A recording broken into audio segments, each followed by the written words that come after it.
a little worried the game was going to end in 20 minutes. Like, oh, this wasn't that exciting. All things got a little spicy. Yeah, no, I mean, for us, we always have to get ready to come back up to the stage, obviously. And, I mean, we came up and went back and came up and went back several times throughout that match. Like, okay, this has to be it. All right, let's get ready to go. Oh, wow. Wow, LFY swept Team Liquid again. Okay, let's sit back down. Let's continue to watch.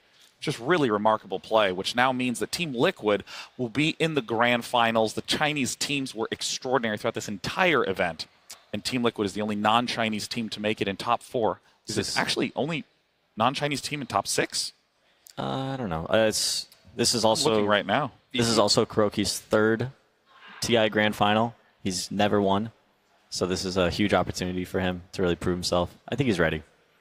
Kuroki wanting to prove himself, of course. Faith on the side of Newbie has the chance to be the first person ever to win 2 TIs, and he's in a great position to do it. Newbie looked very impressive yesterday against LFY. You know, in terms of the fatigue that Team Liquid is going to be facing, we know that they are going to have an extended break. That's part of the reason why we're up here still talking. Hello. You're going to see a lot of us in the next 30 minutes.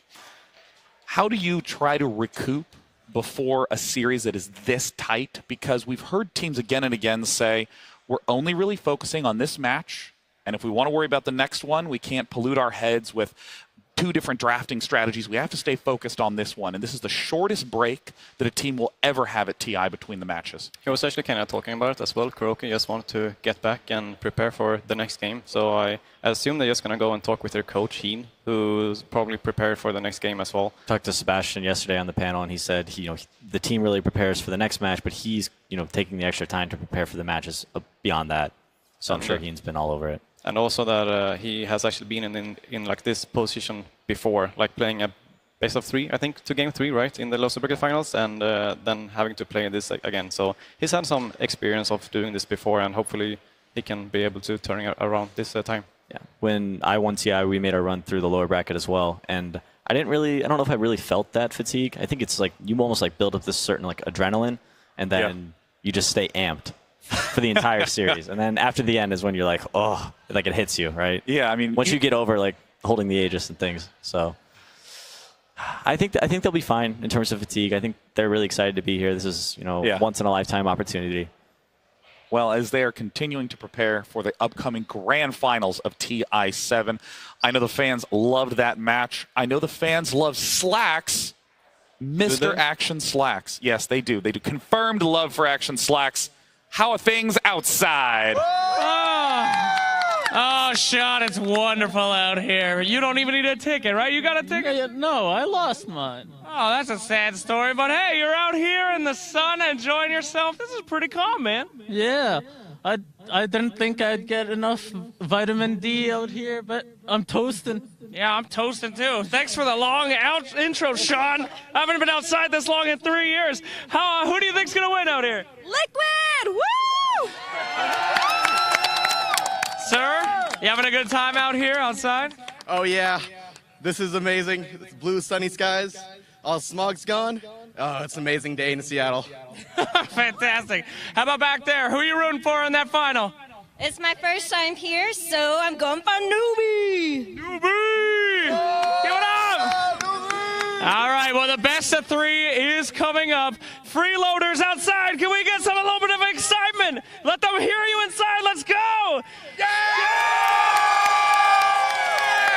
All right, I'm going back to my nap. Don't bother me, Sean. Thank you. As you wish, Slacks. We'll give you all the updates.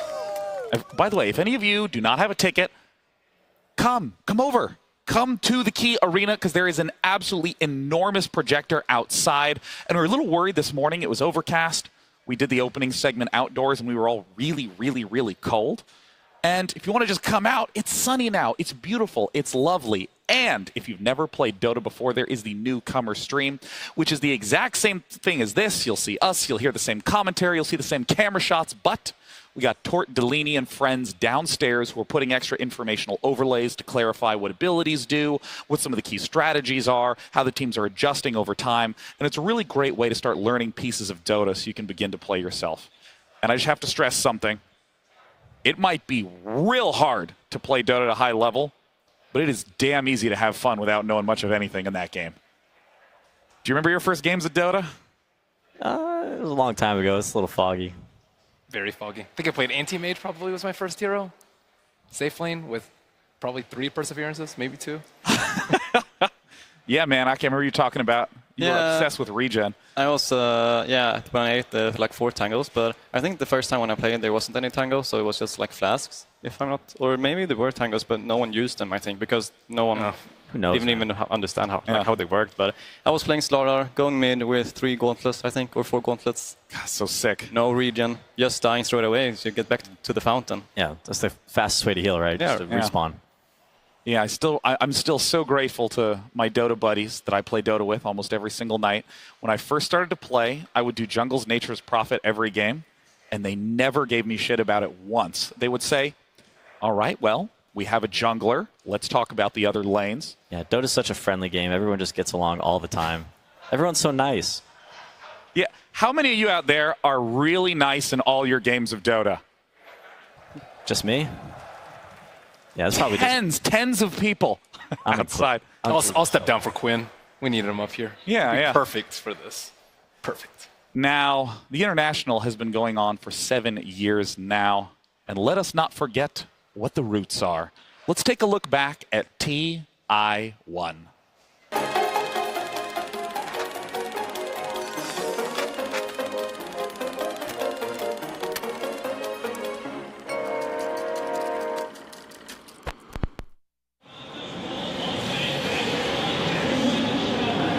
First thing, all the games are final. If there's a bug in a match, we're going to play. We won't go back for a bug. It's just part of the game. Geometry site does not reveal wards. Okay? So keep that in mind. You guys probably does not reveal wards. It's a bug. We heard that there are going to be some tournament for a huge amount of money. 当时听说有个 TI1 的比赛嘛，就想玩一个 Dota 1的加强版 Dota 2嘛。I think I got the beta key first time somewhere 2 weeks before the first international, maybe 3. Well, the first moment in which I loaded up Dota 2 was actually a complete disaster. It was a very mixed feeling for me, at least. This looks great, but I actually don't understand what's happening at all. Maybe one guy liked it. I thought it was pretty cool, but everybody was just like, what the fuck is this? The initial reaction, not just for myself, it was just like, this isn't Dota. I played Dota 1 for 5 years or whatever, and I loved the game completely. Mechanics and how you move around and stuff. 6 years ago, we just played Dota 1 all day at that time. Some things were so bad about Dota 1, but we got so used to it that it felt natural. Changes to something that's really important to you is always hard to welcome, not in the sense that you look at it in a bad way, but it's like everything's gonna change. 1 week after, even maybe 2 days after, you're gonna look back and be like, I was so stupid to even hesitate. TI was on such short notice, hey, we're gonna make a tournament, $1 million. We were like, okay. It's like, is this real? Prior to the event, I think was it DK? They declined an invite because they didn't believe it was true. A lot of the pros at the time, when they transitioned, they're like, oh, well, we'll just do it this one time. It's a lot of money involved and just go back to Dota 1.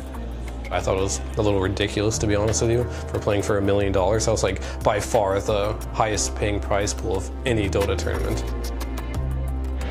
What do you think of Dota 2 so far?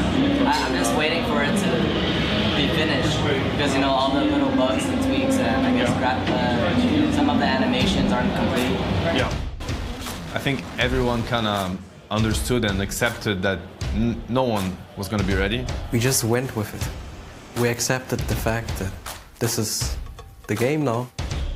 当时我们去打 TI1 的比赛的时候，然后我队友他连就是装备都怎么买都不知道。 然后就很尴尬。 We took it very seriously. During that time, we wanted to be the best team regardless. We didn't even want to lose anything that was, let's say, fake. We didn't care. Na'Vi, they had a set number of heroes, maybe 10, 15 heroes that they played throughout the tournament. And we were choosing them by attack animation. We were thinking, okay, those guys, they have some broken attack animation. Let's choose them. We really never played in booths like that. We abused the booths. Dendi was just jumping up and like, screwing around with people every time the first blood happened or something like that. Tagil, you do this. Tagil! Tagil! We were like not realizing that we actually played for this amount of money. We were just playing and having fun. We were so confident. I remember we were so confident that we're going to win because I joined the game and I feel so free. When the first international ended and we saw the whole spectacle surrounding it, everyone knew that this was something that was going to come long term, and other tournament organizers immediately jumped on it and wanted to run this game. Esports definitely grew a lot the next coming years after that, more than it did prior to it. As much as people dislike the changes in the beginning, they're all for the better, and I think Dota now is better than it's ever been. It just felt like this is going to be the future. You know, it set a message. This is what esports is going to be.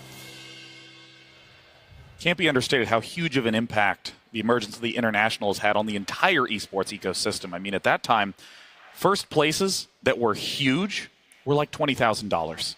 Or even less. I think there were like most of the Dota tournaments was like $8,000 or $6,000 or something. Yeah. Or in the beginning, I think when I played DreamHack the first time, I won. I think it was $500, and then we split it on 5 people, and I was super happy. It's like, yeah, it wasn't that long ago where our people salaries weren't even a thing. Yeah. It was so. I mean, I was paying for my own flights to go to tournaments and bunking up with other people in their hotel rooms because there just was no money to be spread around. Yeah, it was crazy. My salary in Brood War was $80 every other month. yeah, it was hype. It was super cool. I didn't even know what to do with it. But it was consistent, and you could budget around it, right? Yeah, it was actually really nice. Meal RS plan. Gaming. But I mean, also there was a lot of instability in the early days of esports where tournaments would come and go, and there would sometimes be winners of tournaments, and they'd just never be paid, and the tournament would disappear forever. And then the international comes along, and Valve is, a really robust company, just throws down $1 million. It was just like, all right, 5,000, 10,000, and then 1.6 million for TI1. it's just like set a nice standard for other tournaments. I think before that, like no one else was even close to that. But after that, other tournaments and other games actually started to match it a bit. So it's just have like helped the whole gaming community and like esports in a whole. It's just not Dota. It's like helping everyone. So it spurred the development of Dota 2 as well. When we played at the start, it was terrible. It was awful. We were like, oh man, this is really hard to play, and everything was clunky. You just couldn't get used to everything. It just looked completely different. And we had been playing Warcraft 3 forever, and you just like, I don't really know if I like this new version. But then, because they had so many people playing it, they could fix all the bugs. They had a lot of testers. It was great after that. Yeah, now you have like Dota Reborn and patch 7.0. You got Monkey King. 2 more heroes are coming. Things continue to get better in Dota 2. And of course, Casey, talk to us a little bit about your TI experience. Hello. Well, my TI experience began many moons ago. What? Did I hear one woo? We can do better than that for you guys. Yes.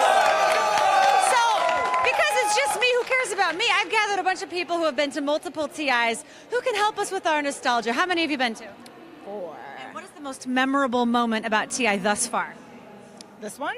Any of them. Any of them, EG winning, obviously. Yeah. What about you? How many have you been to?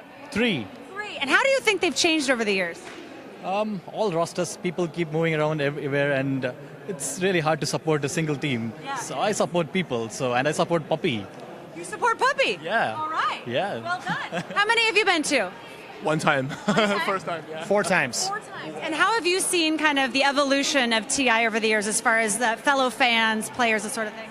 A lot more hype in the crowd. The stage changed to be much more interactive and exciting. And it's just really fun to watch just all the teams change, rosters change, and always that underdog story such as Liquid right now. Constant evolution. Who else has been to multiple TIs? How many? I've been to 2. This is my second in a row. Okay, and how has it evolved just in the last year? Oh my God. First of all, EG eHome Game 1 last year was insane. And like this year, it's just like the meta is nothing. Like it doesn't exist anymore. We're at like what, 108 heroes picked now or something like that. I love it. Like I continue to play the game, and this is just excites me for future ones. What about you? I've been to 2 TIs. I haven't been to very many other than... 2's better than none? Yeah, 2 is better than none. Easily the best part was those games played just now. Those were extremely hype. Everyone was chanting. I was excited. It was incredible. After what we just saw this morning, can you guys imagine what we're in for in the grand final? I mean, come on!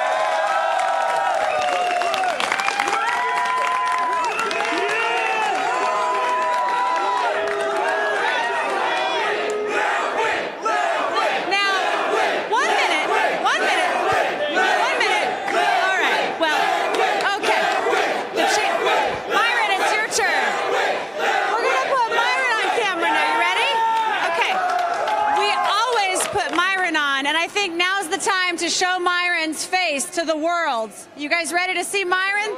I'm going to give you the microphone. This is Myron's moment.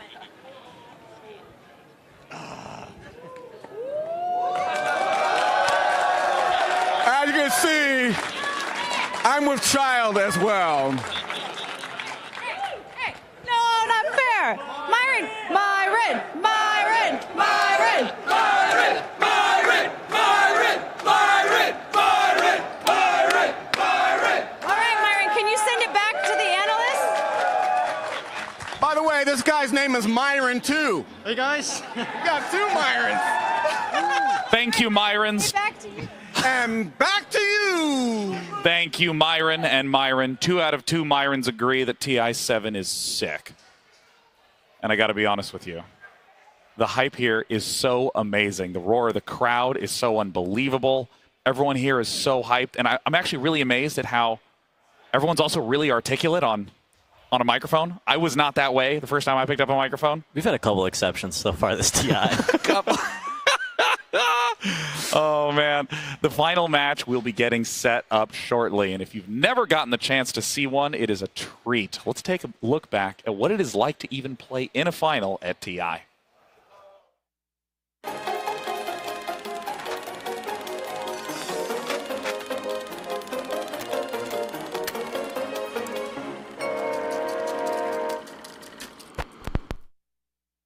I think for any team that is in the finals, that's just 100% focus. You know that you're the 2 best teams in the world.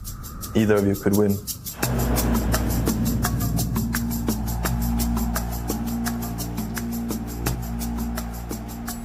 It's a very weird feeling. It feels like you need to win this with all your soul and body and mind. You know, like everything that you've achieved in Dota and that you've done in Dota has built up until this moment. Some people maybe feel pressured. Crowd was always very friendly to us. The crowd would help us a lot. Big scene is good for us, but for someone else, I don't know, it's different. 50,000, 500,000, 2 million people are watching, like, okay, that's great. It's a lot of pressure. Playing with thousands of spectators watching you, you're more prone to make mistakes because you're thinking about it more. Just keep your cool and not let any distractions such as the crowd or, you know, the pressure get to you. Guarantee you someone else on the other team will let it get to them, so if you're able to keep your cool, you're probably going to win. Dota is a sick mental game. It brings out the best and worst in you. Who ended up winning the mental warfare always won the series. That's how you're going to win tournaments. That's how you win the tournament. And, if you break the other mind, it gets really easy. Some minds are really hard to beat, though. Well, at TI5, I had no anxiety. Like, I was totally comfortable in my own skin, and I think that I played really well, and everything was great. But then I go to the Summit 4, you know, it's $100,000 tournament versus this $18 million tournament. I'm sitting there in the finals, down 0-2 against VP, and I'm just like having trouble breathing. It's weird like that, and you don't know when anxiety is going to hit you. If you're freaking out, you know, somebody else is probably freaking out too. Just a screw up in the game. You made a mistake in the game, and that's why you lost. Those things can happen, but those things should not eat you. Sadly, a lot of people end up thinking about their loss a lot because they could have done better. To lose in finals, just one step before winning, it's hit you much harder. 输了以后，第一个感觉就是我很对不起所有的粉丝，因为他们一直以来都很支持我，尤其是在场所有的观众也是在呼喊着我的名字，所以我觉得很对不起他们。然后过后。我很伤心，然后我就出去，躲在厕所啊，出去啊，一直流眼泪，就很久，才能平复下我的心情。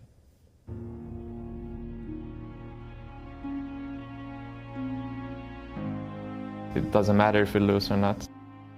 Just those words reminds us of what we've done and that we don't need to be afraid of losing. It sounds like. Maybe not a winning mentality, but I think it's opposite. You remove the fear of losing, so you would not be afraid to do risks, which can be very necessary in these games. I hadn't won a lot in my career up until, pre-TI4, but then after we started winning, it was a different kind of scene for me. You got more fans, you got more prestige, everything changes when you start winning. Things just worked out for us, and TI5 was our tournament to win. That was one of 2 tournaments we won throughout that entire year, and it was the big one. 觉得自己这是真的吗？就是我当时拿完冠军第一时间就问自己这是真的吗？也没有一些很高兴的一些反应，然后觉得后面确定自己不是在做梦，然后就非常的兴奋吧。就是如果我会给一个没有打过 TI 决赛的人的意见的话，就是当你打 TI 决赛的时候，就那几个小时，希望可以好好的珍惜，因为时间过得很快，一下子就会过去，然后你会很后悔当时没有好好的享受。The strongest players doesn't win, it's the strongest team that wins. And it's almost always like that. If you don't perform every second of your games, you might lose to a team that's actually not better than you, but they're just hungrier. I don't think any Dota player will go into these games and crumble under pressure. This is when you get your strongest. This is when it's going to be the hardest to break you. I strongly believe that if I woke up a morning and I had to play the TI final, I would play the best Dota of my life. And that's all that would matter to me. If I played my very best, nothing else would matter. Pressure is on going into this final match. PPD, Ake, I know you both played in TI finals. I'm curious, did you have mistakes that you made in there that felt very uncharacteristic for your normal play? We had a lot of mistakes in the game 5 when we played. We were diving towers and dying heroes. We were not communicating as good. We were buying back and dying again. I think Navi was also making mistakes, and it just comes down to that. It's game 5, both like very, very tired, and so we were kind of choking in a way. It's like, for us, it was the opposite of what No-Tail was saying, that we would play our best. I think we play one of our worst games there, but at the same time, we were able to keep kind of calm and find ways to win the game, like even though we were behind so much. So in that sense, maybe it was one of our best games, but it's like very, very hard. I mean, the other 4 games that we played, I think we played super well, so it was a bit up and down. It's equal footing, right? Like, it's an incredibly stressful environment, especially in a game 5 that's so close. People are going to make mistakes. That's just what happens. That's Dota. Nobody plays a perfect game. It's about making as little mistakes as possible and capitalizing on your opponent's mistakes when possible. There's always a lot of comments that I see in interviews where players, they get out of games and so consistently they'll say, I wish I could play as good on stage as I do in my practice games. It's a totally different thing. Yeah. And TI is a totally different thing than every other tournament throughout the year. What you feel inside, people say, oh, it's just another tournament. I know I quoted that, it's just another tournament as well, but it's a certain different kind of pressure. And it's hard to describe for me. I just feel anxious, I guess. You're feeling the stress right now? No, I mean, not right now. I'm just excited for a great final. But this is such a huge stage. I know I was, a little nervous getting up here at the very beginning, but I feel like I've gotten comfortable up here with you guys. Do you guys vividly remember each game, or is it all just like one big blurry haze that erupted into winning? I remember the finals for sure, like each and every game, I think. I just remember a couple of things like that. We had Batrider make some mistakes, like in that game where we had Laundry as well, and that we picked NS mid as well. We was kind of not our common mid hero, but we were just like, oh, we can go NS mid, it can be nice. And then we actually won the game with it. And of course, the game 5. S4 was a beast that game. It was. And now it is time to begin to talk about the 2 teams that will be in the grand final. It's Newbie and Team Liquid. We want to start with Newbie. They were an invited team. They did very well in their groups, advancing to the winner's bracket, where they have just claimed consecutive wins to be the only grand finalist now that is currently undefeated in best of 3s. Let's take a look at their road to the finals.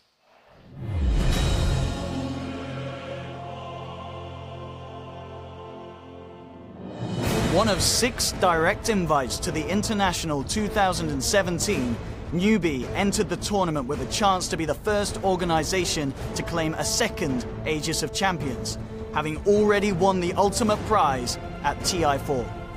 In the group stage, Newbie took wins off of every Group B team except for a 0-2 set against LFY, scoring 2-0 victories over Cloud9, Execration, Hellraisers and DC, and drawing 1-1 versus IG, OG and VP. When the group play dust settled, Newbie had secured an 11-5 record, good for second in a strong Group B. In the main event, Newbie would first face the 2015 international champions and consistent powerhouse, Evil Geniuses, in the upper bracket quarterfinals. Newbie and EG are two names in Dota that have stood the test of time. It's time to see who will come out on top. Playing against the North American favorites, who many believed had a strong chance to win another Aegis, Newbie looked strong from the start. EG then knocking on the doorstep of Newbie, pushing down the middle lane. Do they actually have the damage to finish him off? Zai comes in with the epicenter. He's done him! Oh, he saves him! Oh my god! It keeps KP alive!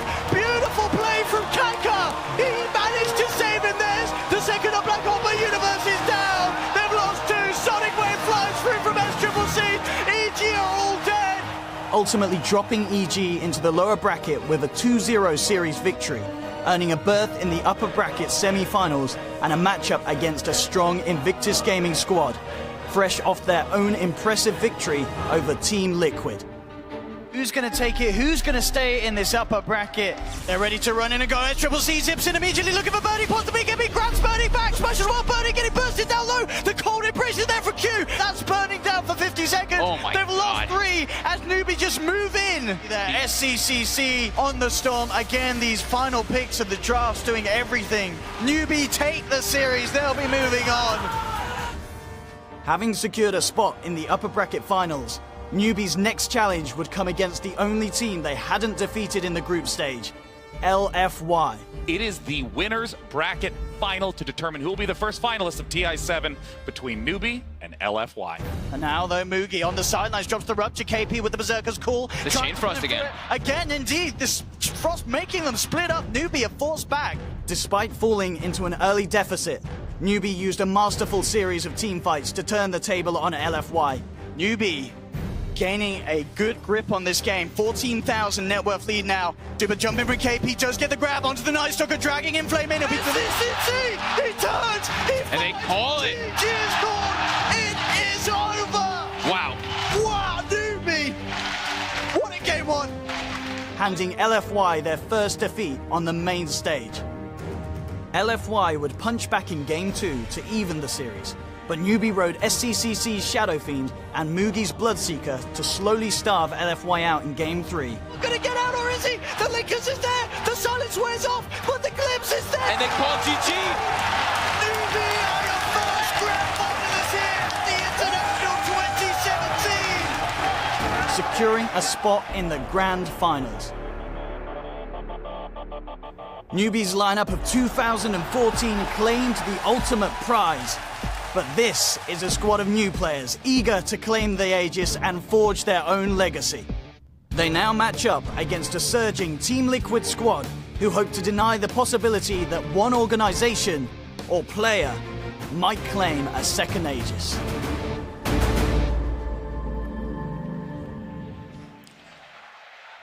Newbie has been looking dominating throughout this entire event, and I want to talk a little bit about, in their path to the finals, we've seen them consistently rely on Earth Spirit and Bloodseeker. Are these the two key bans against Newbie? I'm not too sold on that. I think Kuroki will have his own unique perspective on this game. I think that Newbie's had a lot of time to watch Liquid, not only last night, but this morning as well. And I think that their Game 1 draft, I think they're going to come out really on top of it, kind of like LFY did. But I think Kuroki probably, at least in my opinion, the smartest and best strategist and drafter here. I think that he'll adapt pretty quickly to what Newbie throws at them. And it's kind of funny when I look back at their games against Evil Geniuses, where they did pull very sick Bloodseeker and Earth Spirit combos in that game. But I feel like so many eyes were on EG in that match that Newbie almost got overlooked since there was so much hype around EG. We've seen very little of Newbie coming through the winners bracket. They play they play not that many matches. We've seen Liquid every day, sometimes twice in a day, because they've had to battle through the lower bracket the entire time. But Newbie, not very many replays to watch. They've only done, and they've been sticking to what's working. So we're gonna see though, like if it actually helped Liquid to play these games. It definitely will. I think the momentum. Coming up with like new strats, and because before they were relying a lot on the GH Coddle and GH Shaker. Now they might be getting something new, like he was playing Rubik amazingly like these games as well. And as I said, Noob hasn't been playing so many games. So Liquid has been constantly challenged through the lower bracket. Everybody kind of knows, these are the heroes they pick. This is how they play. Yeah. How are you going to beat that? And a lot of people have tried, but Liquid's adapted. This is, they've done a bunch of like 3-game series. They've lost the first game a couple of different times to Secret, to I think they were 2 at LGD, but they lost to Secret, and then I'm blanking. Who did they just play? Anyways, lots of 3-game series where they lose the first one and they come back and win 2-0. They adapt incredibly well, and I feel like maybe we'll see similar things, but I don't know. Newbie might be a little bit different than everybody else. Newbie have a lot of experience on the supports too. They have Kaka and Faith. Kaka went pretty deep with eHome last year and didn't go all the way, and then Faith's been playing competitively in the Chinese scene forever. So yeah, I want to ask you, if you're Newbie, what do you think is going to be their big focus going into this match? We've talked a lot about SCCC. We've talked a lot about Faith and Kaka. Not getting out-drafted, I would say, is actually the most difficult thing against Liquid. We've constantly talked about GH, but it's actually been like Matama Man and then now Miracle that's been stealing the show on these different heroes that we haven't seen too much. We didn't think that they play so much Alchemist. We didn't think that they'd pick Venomancer a lot. This Nature's Prophet hero who just constantly just is ridiculous and might warrant a first phase ban. Like there's all these different things that you need to worry about in this finals. It's completely different than any other matchup that they faced. For me, Nature's Prophet is exactly that defines Team Liquid's play style. Mind Control excels incredibly well in that split push style, being able to play incredibly fast, teleporting throughout the map, taking early towers. It's just the theme of Liquid and when they find success. So I would really look out for that hero. I'm not sure how they're going to deal with it. It just feels like that they have too many heroes to ban. There's Huskar, there's Alchemist, there's Brew, there's Coddle, Wisp, the Prophet. Shaker, maybe. Shaker, yeah. There's Necrophos. Yes, Necrophos. Venomancer, if I didn't say that. It's like so many heroes that you actually feel like you don't want to give them. Yeah, but LFY in that Game 1 earlier today really brought them out of that comfort zone. We saw in Game 1 it was a little bit different. Mind Control was playing Earthshaker, the GH on the Coddle, but it wasn't the typical Liquid lineup that we saw in Games 2 and 3. So it'd be interesting to see how Liquid has learned from that Game 1 and whether or not Newbie will challenge them again in the draft. Yeah, it's really interesting. Teams have talked about this before. You have to bring your own style because Team Liquid, with their own styles, with Broodmother, with Huskar, it makes everyone aware that they need to use these as bans. But then there's the heroes that are emerging in the meta that are becoming extremely popular. You got to worry about Nature's Prophet. You have to worry about Earthshaker.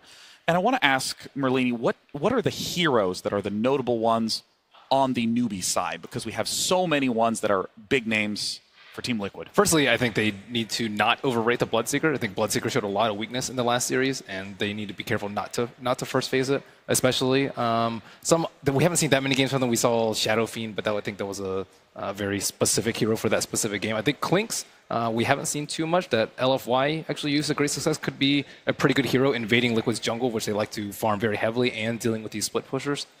Nyx Assassin, which I think was ignored in a couple of the games, could also be amazing. Sand King is also the hero that Kaka has been playing the most, and it's kind of good at dealing with Prophet's split push, so it can be away from them to being able to deal with it.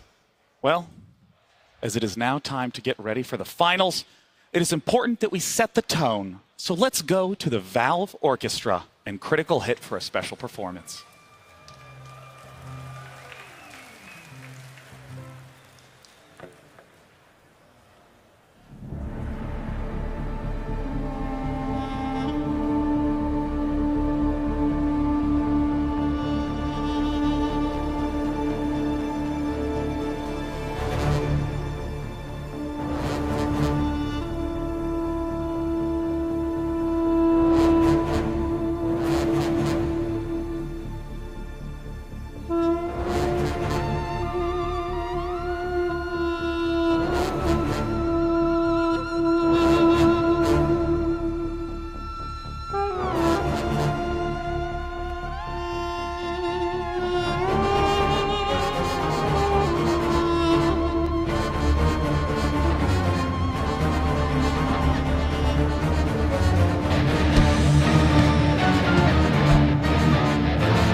Only one best of 5 remain.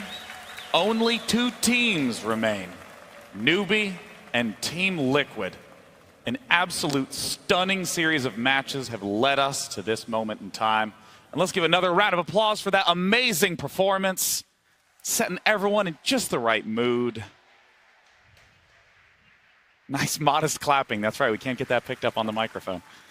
Now, we've talked a little bit about Newbie. We've talked about their road to get here. Let's talk Team Liquid. They have had a very interesting journey through this tournament, going straight to lowers from the beginning and slowly grinding their way forward. After the group stage was finished, everyone's thinking, oh, Liquid is super strong. They placed first. Then they lose the first round. It's oh, maybe it's the other groups that's so much stronger. But now they actually made it this far to the grand finals. So it wasn't Group B who was the strongest group. Well, maybe it was, but Group B had quite a few teams up there. But yeah, I don't know if it's the groups that much. Liquid have made a really solid run in the lower bracket. It's been very impressive to watch. No matter what group was the strongest, we now have the 2 best teams at the tournament competing for the ultimate prize. Certainly feels like it. And I mean, if we look especially at the strategic drafting of Kuroki, we see some themes continuing to merge again and again, but also some flexibility in terms of their most picked heroes. We've seen Coddle, Keeper of the Light, picked the most of anyone. I believe he is 6-2 or 4-2 with Coddle. Earthshaker, also very, very popular pick for Team Liquid. Yep, can't ban them all, so teams have been kind of weighing their options and deciding, hey, which one of these heroes do we want to try and play against? They've been trying everything and failed in almost every way to stop them. Yep, in a lot of games, Coddle actually having 2 losses, which is a bit surprising. I don't think I would have guessed that coming into this tournament, but you see the Venomancer being undefeated. I think their Necrophos stats as well are remarkable. The Lycan ones as well. I feel like Venomancer kind of slipped under my radar because there's so much discussion about Huskar and Broodmother. There's so much discussion about Wisp and Coddle. Yeah, that's the one. That's the one. Wisp as well. We haven't even seen it. That one's just I don't know if that's actually going to be. Yeah, I think it might just be autoban even in the series. Well, talk to me about Venomancer. What's making it so successful? He had a lot of hype coming into the tournament. People were looking at him as a core position. Originally, he was a support. Now with the talents and kind of the meta shift a little bit, he's found his way as a safe lane carry. A lot of mid players are playing more of the carry, and he kind of is a good secondary backup carry. Lots of magic damage. Ultimate going through BKB. I think Veno is a hero that suits Liquid very well. It's one of those heroes that it gives you vision. It creates a lot of pressure early on, so to make space a bit for Miracle and also maybe for mind control sometimes. He's that kind of hero that he just goes and pushes a lane, and if he gets ganked, he just pops ult. He throws down a couple snakes, tries to take some people down with him, and he's just making space and creating the winning condition for kind of Miracle or whoever else is on the team. They do seem to like just trying as hard as they can to dominate lanes early in almost all their picks. And from that point, then Venomancer is one of the best picks. There are actually a lot of offlane heroes who can't even go up to the lane because of the slow, and he actually does quite well against most of the off-laners. So it's a very stable pick, and he can even go mid as well. So it's just suits him better. Yeah. He wins a lot of lanes. There's not many lanes that Venomancer loses. Yeah. You put him in the safe lane, you hit Gale on melee hero, ranged hero, whoever it might be, one stun to follow up, that's a guaranteed kill. A lose for him is an even lane, kind of. Yeah, he should be winning. That's why you pick him to dominate. If it's an even matchup, then you're like, oh, maybe we didn't get enough out of this pick. Yeah, the one thing that we haven't really seen is people kind of go offensive against that Venomancer. There haven't been that many teams trying to, punish the Veno early in the lane. It's quite scary as well, because Venomancer can be very good in that tri lane, I think, at least. It's like a 2-man Gale. Those 2 heroes are done for. With 3 heroes right-clicking. But it could be a very good way to actually not let him get these levels early on and shut him down in that way, so you don't feel that you have to kill him, but you can just make everyone be there and just soak up the experience. Purge was talking about Venomous Gale being one of the highest magic damage spells. I think it was level 4, it was 600 magic damage over time. Which is an insane amount early on. It's too much damage for anybody to deal with. We've seen a lot of Venomancers, especially in the core position, when they're being prioritized on levels, they've been skipping the Plague Wards and actually putting points into Gale to have that early game impact so people don't mess with them. I wonder if you can talk to me a little bit about what we've seen Team Liquid stop doing, because, from a really basic perspective, they seem to be doing better and better and better in their games the closer they get to the grand finals. Yep, I think they stopped putting mind control on initiators. I think what did you play in that first game? It was the Earthshaker. I don't think that worked well at all for them. Yeah. I think they need to treat him like more of a position, like more priority. You know, like I was saying earlier, KuroKy plays on a team with 4 core players. GH, like super high MMR. He's a support player, but he's not really a support player. He's not just 4 cores, making man. plays like every time. He's getting these fissures. It's like something that like everyone does, but he just does it again and again and again, like constantly. Every time he can get the DP ultimate, the fissures, and that's something that's really important, is that balance between your 4 and 5 player, because you need your supports to still be like their little team. You know, they have to fill the role of support. You have to help your cores. But KuroKy has figured out how to adapt his play style around his 4 core teammates and play like an incredibly hard position 5. So we'll see KuroKy, very low on net worth, I think, in every single game. And levels as well. I think this last game he was level 3 when GH was level 6, and it was like 14 minutes in when he wasn't even level like 6 yet. So. Yeah, he was super far behind. But GH was really farmed. GH was very high level, and GH, he delivers. It's like you put all this farm and levels on him, and he comes through. He makes plays, and he wins you games. Yeah, it's one of the big things that it's been really fun to watch GH there playing Coddle. Like, get the double Coddle up there. I mean, he goes to the jungle and spends quite a while farming, between 10 and 15 minutes. I mean, he's not AFK, just leaving his lanes to be, but he is doing far more jungling than we typically see out of a usual roaming or position 5 support. In that game 1 we saw against LFY, we had the Puck and Lifestealer combo. Inflame on the Puck, constantly just hunting. He went through the jungle over and over and killed Coddle time and time again. And that's when LFI won that game. It's you attack GH and you limit his skill set and items and farm. And that is where they need like this kind of hero as a prophet who actually opens up the map, scouting. Yep. Because now they had a Shaker who kind of wants to farm this dagger as well. And And I think it's for newbie. I think it's very important to have heroes kind of with wave clear. They can clear waves fast, or they need to have some sort of saving supports, because you want to be able to shove those lanes fast and not get jumped by, say a Shaker or something. Yeah. Or you want to have summons. What do you guys think is the solution to how fast Liquid is playing? Like, what kind of mindset should newbie have coming into this series? I think, as Pika said, to be able to clear these waves, because that is what Prophet is doing right. Is pushing in the lane, so be able to push them out fast, and then being able to fast catch someone else, like on the other side of the map where you can join as well. So maybe Batrider could really work for them. Again, they played this last game, right? Yeah. You said, who did you say? Oh no, yeah, it was LFY who played LFY. it. Yeah. That Batrider did a lot of work. Yeah, against exactly. Liquid's lineup. Yeah, I mean, I feel like Inflame is a really inspiring example of how to deal with a lot of the stuff that we've been seeing out of Mind Control. I mean, he's just so good at just bombing into the far side forests of the map and spotting Mind Control, spotting, Lone Druid that we saw in game 1. He knows what it takes to win. Spirit Breaker is another hero that could be kind of good against this type of stuff. Yeah. I feel. If they pick this a lot of Prophets, and then this Spirit Breaker is always one of those heroes that if you ever see him. I'm excited to see what they come up with. They got to have something cooked up for this grand final. Well, the teams are no longer on break. The teams are ready to come out. So, ladies and gentlemen, Team Liquid fans, newbie fans, get ready to make some noise, because our first team is about to head to the main stage. Join me in welcoming from China, Newbie!